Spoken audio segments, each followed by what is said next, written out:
Elaboration and justice. Over the course of the existence of our church, since its founding in 1966, the year 1, Anno Satanas, we have seen several distinctive phases marking the growth and development of this experiment.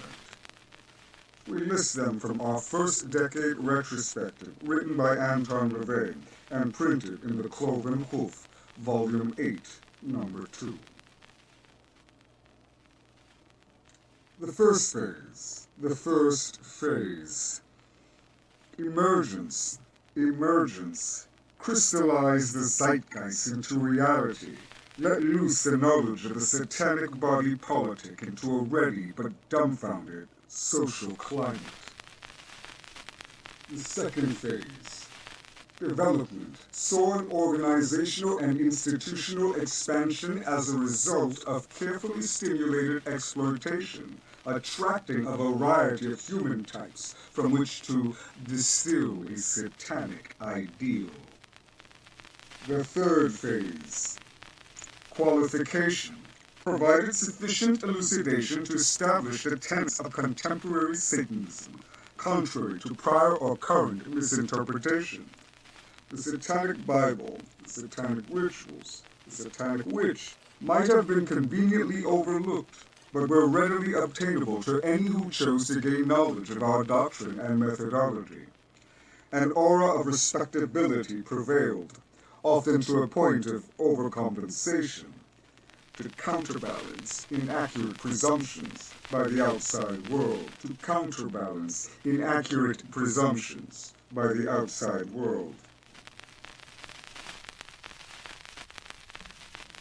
The fourth phase, control, encourage dispersion and the Peter principle as means of isolating the ideal evaluated from phase 2.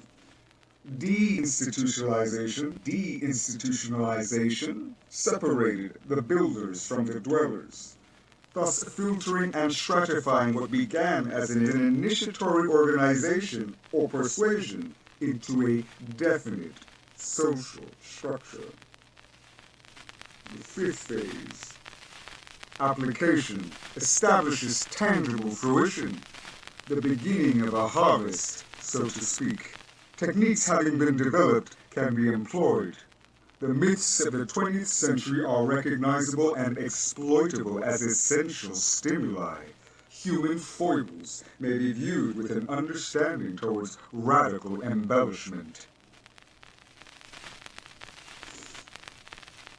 The sixth phase, the development and production of artificial human companions. Artificial human companions has become part of our Pentagonal Revisionism statement. We have seen some fascinating strides in the evolution of this sixth phase, particularly in the works of the Real Doll Company. But overall, the general lack of discrimination that characterizes the herd has led them to be content with something less concrete for their sense of self-satisfaction. Indeed, the spread of the personal computer has provided the outlet wherein the masses' fantasies of adequacy, both sexual and social, are fulfilled. We, misanthropologists, have observed that it now takes place in chat rooms via instant messaging, and in the fantasy world of websites, all played out on the screen of a cathode ray tube. The computer monitor as messianic son, the television god, worshipped in the homes of all herd peoples. It is only for the pioneering few to reject the touch of the keyboard and pursue actual flesh-like textures produced by the artificers of contemporary androids. In their secret laboratories, they carry on in this Rotwangian endeavor, and currently, we may look to Japan for the latest technological advances in the emergent art of robotics.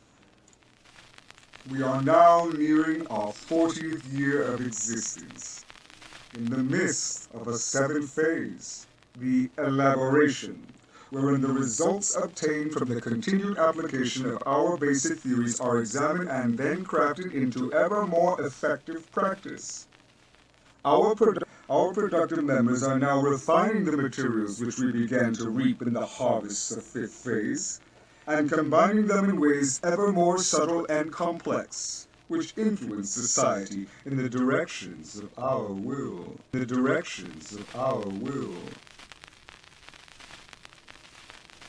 Based on our understanding of the myths of the 20th century, some of us may work towards the formation of the mythology of the 21st century. From the shattering of sacred icons, we move towards secular icon building, generating new archetypes that will join the current pantheon of essential imagery. We are on the threshold of what may be a long period during which the innovators in our movement formulate symbols and characters that embody the quintessence of our values. Self-determination, discrimination, and pride in accomplishment.